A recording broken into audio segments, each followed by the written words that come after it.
Shalom. Desejo que estejam tendo um feliz Shavuot, né? Eu resolvi gravar ainda hoje, né? Porque normalmente se estuda a noite toda, né? No dia de na festividade de Shavuot.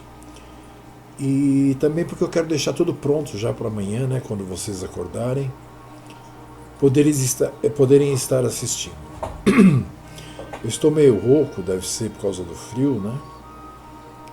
Mas o importante não é se eu estou com a voz rouca ou se eu estou com a voz boa. O importante é que seja entendido, né, o que nós vamos estar falando hoje. Nós vamos estar fazendo então hoje a parte 13, né, da Grande Tribulação, os sinais do tempo, a parte 8, e sobre a perseguição já a parte C. Né? Nós já fizemos todas as anteriores, já estão no ar. Se você vai assistir pela primeira vez, né, a Grande Tribulação por este vídeo, eu aconselho que comece pelo primeiro, que é uma sequência. Façamos uma oração então.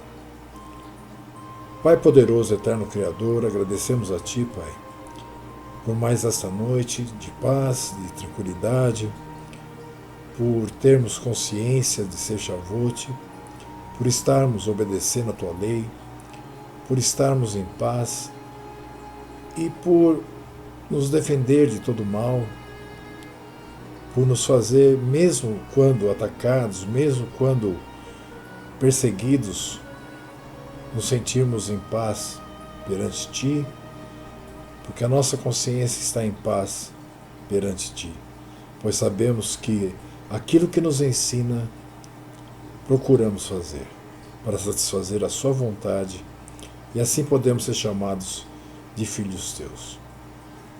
Em nome de Yahushua HaMashiach, que assim seja. Bom, então sem maiores delongas vamos ao estudo. Então os sinais dos tempos 8, né? Perseguição parte C. Então nós vamos dar continuidade, né, ao nosso estudo, tá? E hoje nós estaremos demonstrando as perseguições a que o Mashiach de Yahu passou, enquanto permaneceu vivo nesse planeta, né? Demonstraremos, né, os ocorridos com Yahushua e depois estaremos comparando com o que ocorre hoje com os verdadeiros servos de Yahu.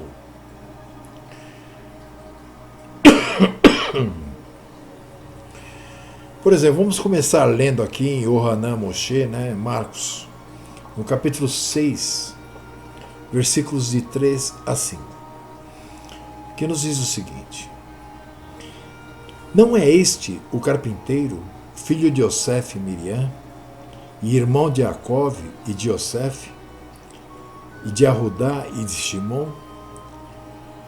E não estão aqui conosco suas irmãs? E escandalizavam-se nele. E Yahushua lhes dizia: Não há profeta sem honra, senão na sua pátria, entre os seus parentes e na sua casa.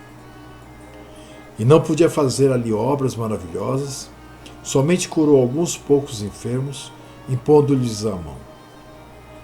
E estava admirado da incredulidade deles. E percorreu as aldeias vizinhas, ensinando-os. Então,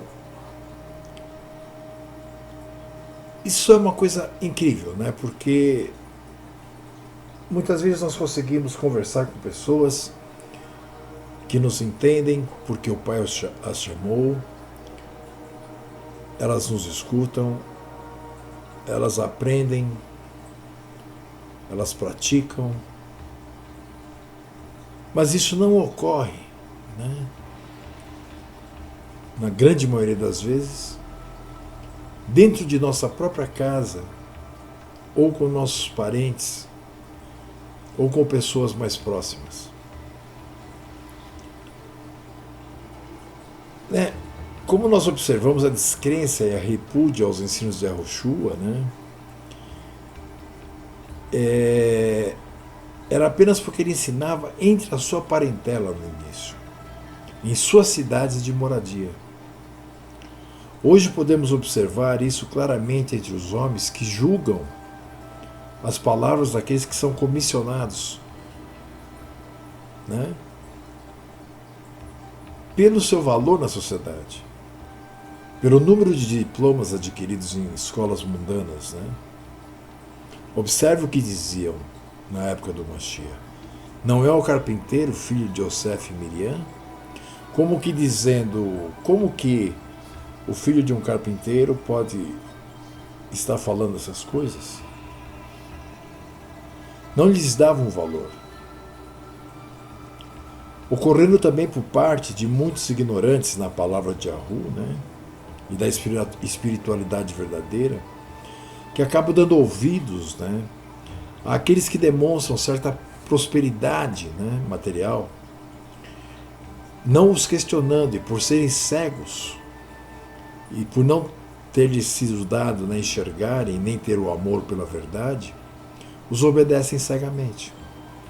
Enquanto que os verdadeiros mensageiros de Yahu são tratados como espúrias, minorias, pobres, e são julgados e desrespeitados por qualquer pessoa que se ache ser alguma coisa, que creia conhecer alguma coisa, pelo simples fato de que a pregação desses não inclui palavras doces, afagos no ego dos ouvintes e nem promessas de ganhos materiais.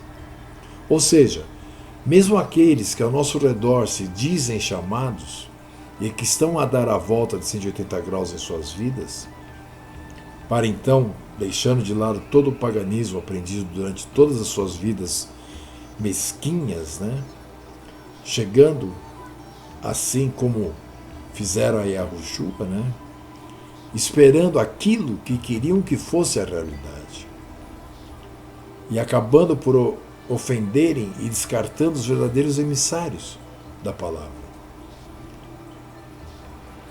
por eles não preencherem seus anseios mundanos. Isso dito acima eu posso afirmar, pois assim como qualquer outro que saiu de Babel, enquanto eu ensinava, o erro nunca era questionado, por causa dos cargos que ocupei em várias denominações, por causa dos diplomas que possuo e por causa da minha aparência de lobo disfarçado de ovelha. Mas a partir do momento que troquei tudo pela compreensão e o amor de Yahu, assim como nossos antepassados ignoram os recados divinos e ainda agridem aqueles que abandonam a vida mundana para poderem servir, né, as ovelhas chamadas e eleitas por Yahu, quando descobrem que somos homens e mulheres normais, imperfeitos, pecadores, que assim como o Mashiach fazemos parte da humanidade e não de uma casta superior de seres? Muito pelo contrário, eles têm que entender que estamos aqui para servir. Afinal, temos Yahushua como nosso exemplo. E ele sabia ser doce quando assim importava ser, mas sabia ser bastante enérgico quando necessário.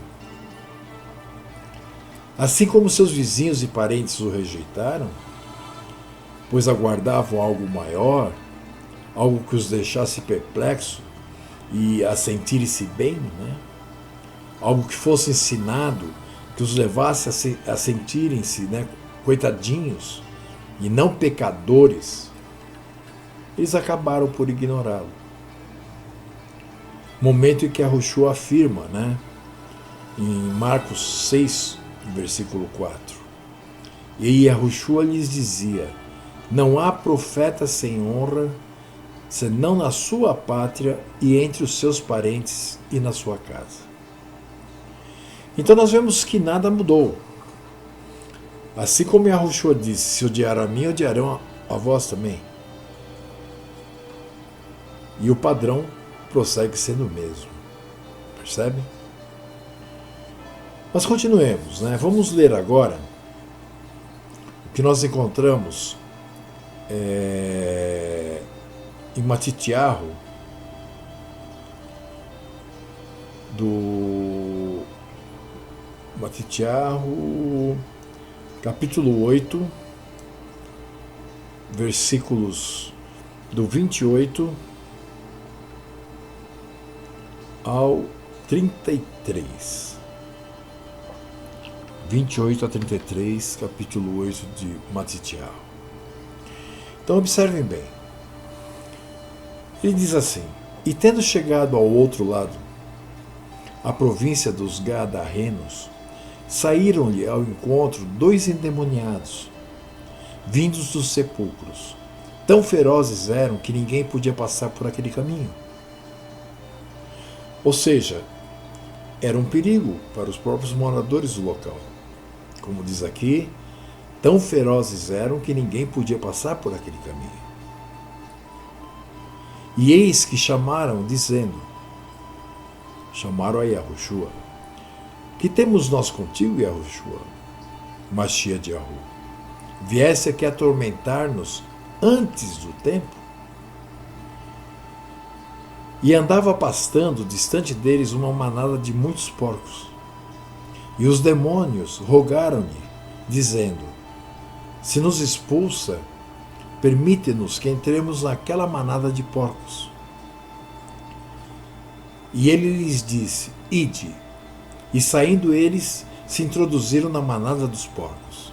E eis que toda aquela manada de porcos se precipitou no mar, por um despenhadeiro, e morreram nas águas. Agora olha que interessante. Os porqueiros fugiram, e chegando à cidade, divulgaram tudo o que acontecera aos endemoniados. Ou seja, disseram que aqueles 2 homens que atacavam quem passava ali porque tinham demônios, estavam curados. Mas olha a reação do povo da cidade. E eis que toda aquela cidade saiu ao encontro de Yahushua, e vendo-o, rogaram-lhe que se retirasse dos seus termos.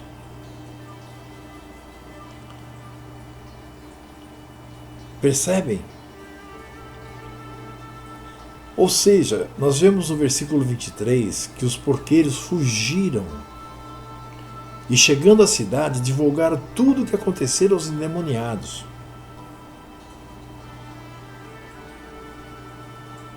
Mas eles achavam melhor que aqueles 2 endemoniados estivessem ali e fosse até, vamos dizer, um perigo de vida para as pessoas que passassem ali, do que perderem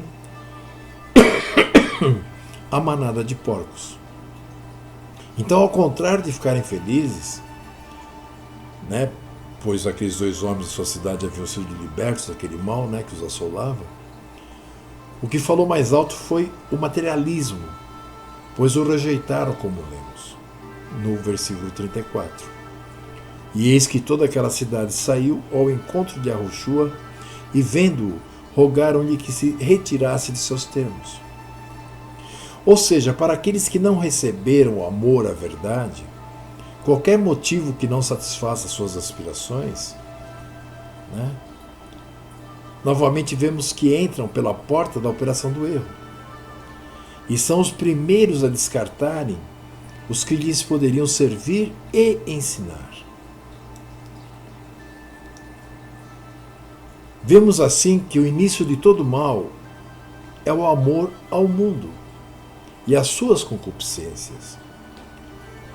Yahuhanan, João, né, na sua primeira carta, no versículo 2, capítulo 2, versículo 15, ele é muito claro.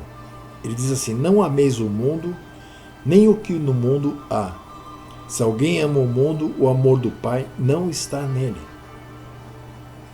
Aqueles cidadãos daquela cidade demonstraram que o amor do Pai não estava neles, porque eles amavam mais as coisas do mundo do que ao Pai, mesmo vendo o milagre daqueles.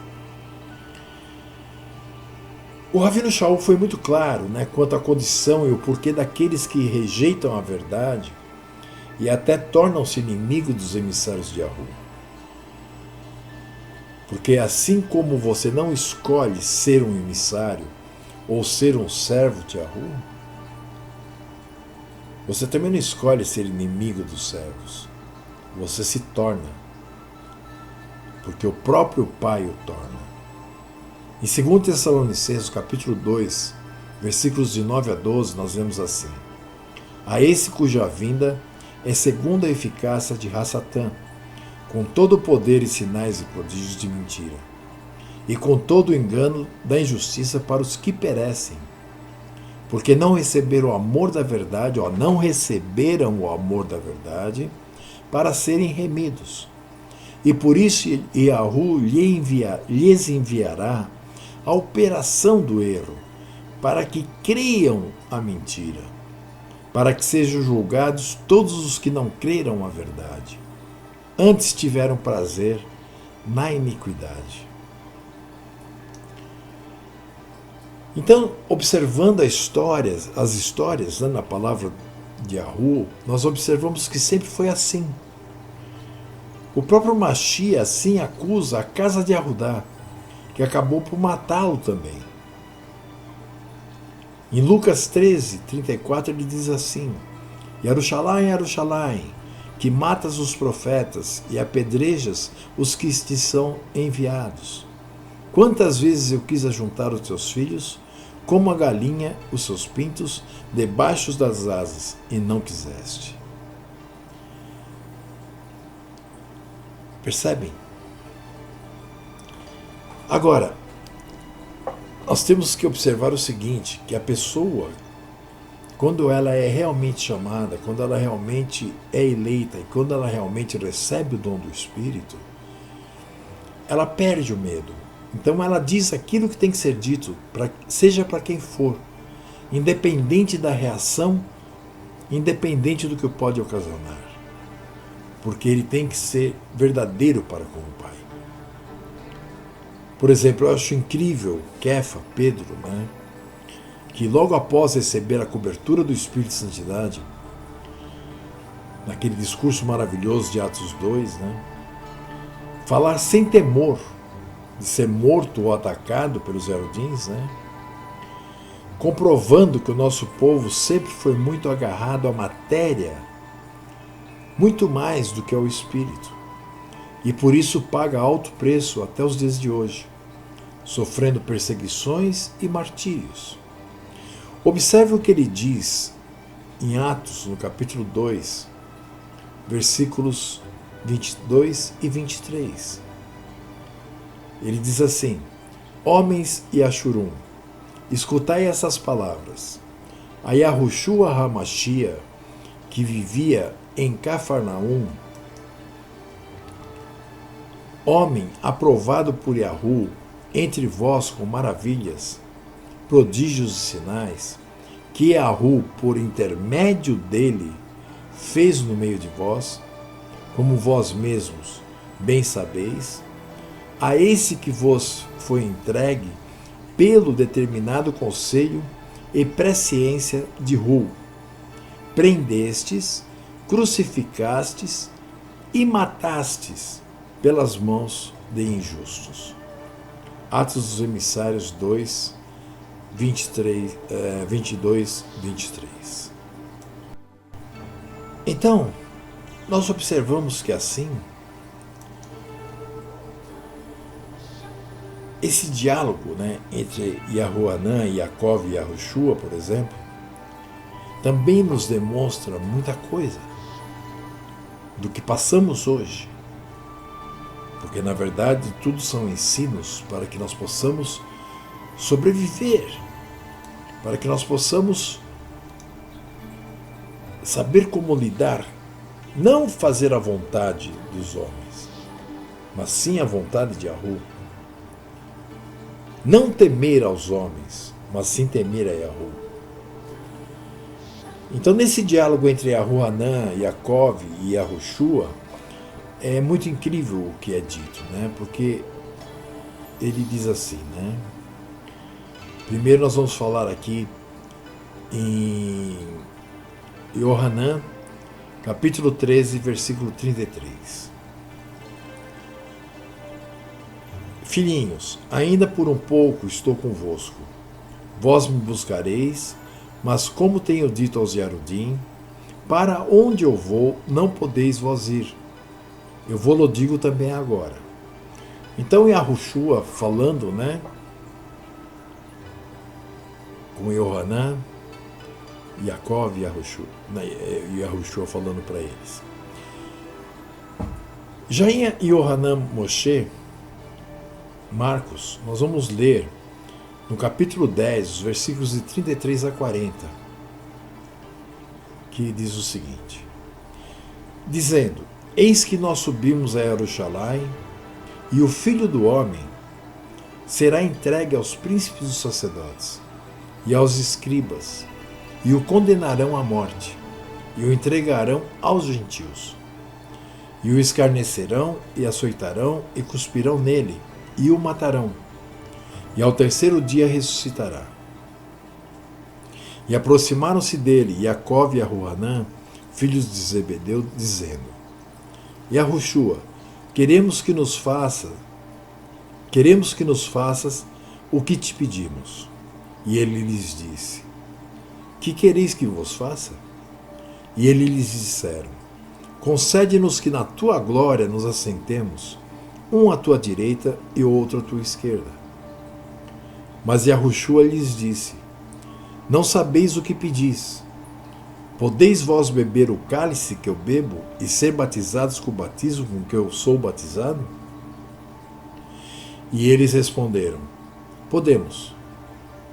Yahushua, porém, disse-lhes: Em verdade, vós bebereis o cálice que eu beber, e sereis batizados com o batismo com que sou batizado. Mas o assentar-se à minha direita ou à minha esquerda não me pertence a mim concedê-lo, mas isso é para aqueles a quem está reservado por meu Pai.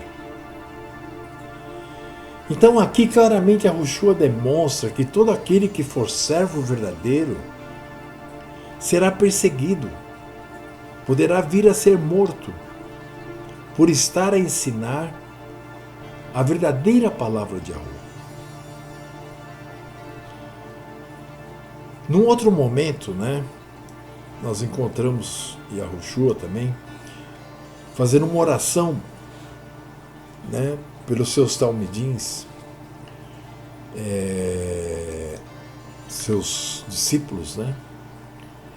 E Yahushua nesse momento é muito claro a esse respeito. Essa oração está em Yohanan, no capítulo 17, versículos de 12 a 20, que nos diz assim: Estando eu com eles no mundo, guardava-os em teu nome. Tenho guardado aqueles que tu me deste, e nenhum deles se perdeu, senão o filho da perdição, para que a Escritura se cumprisse.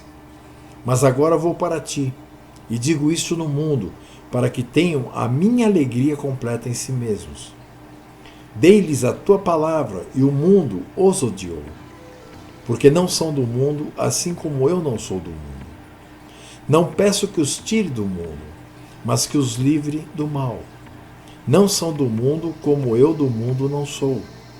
Santifica-os na tua verdade, a tua palavra é a verdade. Assim como tu me enviaste ao mundo, também eu os enviei ao mundo. E por eles me santifico a mim mesmo. E por eles me santifico a mim mesmo, para que também eles sejam santificados na verdade. E não rogo somente por estes, ou seja, por aqueles discípulos que estavam ali naquele momento, mas também por aqueles que pela sua palavra hão de crer em mim. Então observe, ele está fazendo uma oração onde ele está dizendo ao Pai: Pai, eu sei que eles vão sofrer, Pai, eu sei que eles vão ser perseguidos, não só esses que estão aqui agora, que você me deu, que eram teus, mas aqueles que serão dados por ti a mim, por intermédio da sua palavra, irão crer em mim, também serão perseguidos, também serão mortos, também serão, enfim, escorraçados. Porque as pessoas do mundo, quando percebem que não conseguem, porque é impossível ao homem, né, elas se tornam inimigas daqueles que elas veem que estão satisfazendo a vontade de Yahu, daqueles que procuram praticar aquilo que aprenderam, daqueles que ensinam, daqueles que são sérios naquilo que fazem, naqueles que, como disse Kéfaro, lhe parece justo servir antes ao homem do que a Ru? Ou como disse Shaul, se ainda estivesse servindo aos homens, não seria um servo de Ahu? Percebem? Então as pessoas, quando percebem que você não está servindo as pessoas, você está sim oferecendo alimento diário para manter essas pessoas firmes espiritualmente, mas não para manter os caprichos delas. Nós estamos fazendo aquele trabalho a que fomos convocados pelo Pai. Nós estamos ajudando a Hamashia a juntar as ovelhas perdidas à casa de Ashuru.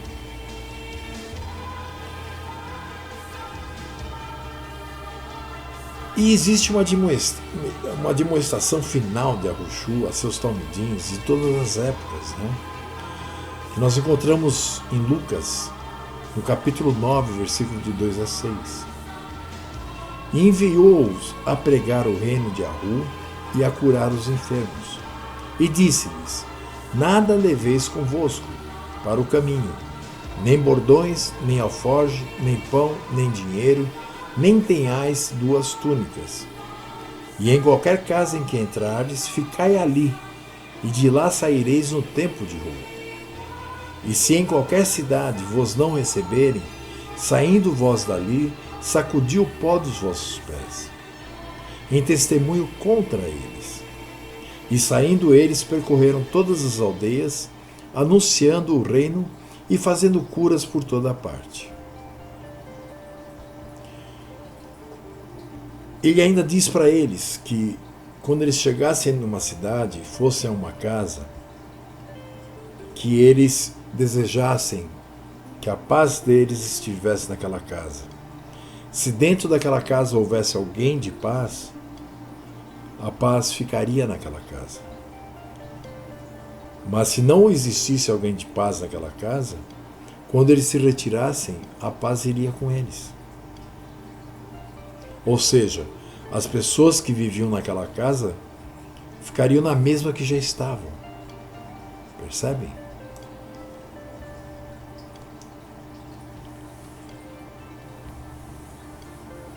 Ainda em Lucas, agora no capítulo 22, versículo 35 e 36, ele nos deixa o recado final do que nos espera. Ele disse assim: quando vos mandei sem bolsa, alforje ou alparcas, faltou-vos porventura alguma coisa? Eles responderam: nada. Disse-lhes, pois: mas agora, aquele que tiver bolsa, tome-a, como também o alforje. E o que não tem espada, venda a sua capa e compre uma. Ou seja, demonstrando o que nos aguarda o futuro. Eu ainda não vou falar dessa parte hoje, né? Eu vou deixar para falar sobre isso quando eu falar das dores finais mesmo, né? Do momento em que todos ficarão, vamos dizer, endoidarão, né? Ficarão insanos por causa da pressão, por causa da guerra, por causa das catástrofes naturais, e vão culpar aqueles servos verdadeiros de Ahu por isso. Eu espero que sirva, né, para edificação. E amanhã não, dia 15, depois de amanhã, né, depois de hoje, eu estarei continuando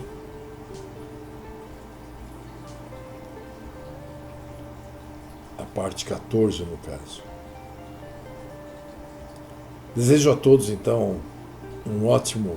Agora são 1h da manhã, né, 1h34 do dia 14 de junho. 14 de junho, é isso mesmo. Shavuot. No dia 15 voltarei a gravar. Espero que tenha uma parte clara de Shavuot de muita paz, reflexão e alegria. Aproveitem para tomar um vinho, para dar risadas. É isso que o Pai quer. E cuidado, pois já os falsos profetas estão agindo abertamente. Se alguém vier lhe ensinar algo contrário ao que diz a palavra, se afaste dele, porque este é um ministro de Hassatã. Em nome de Yahushua HaMashiach, eu desejo uma boa noite a todos. Shalom, shalom, beijo na testa e no coração. Fui.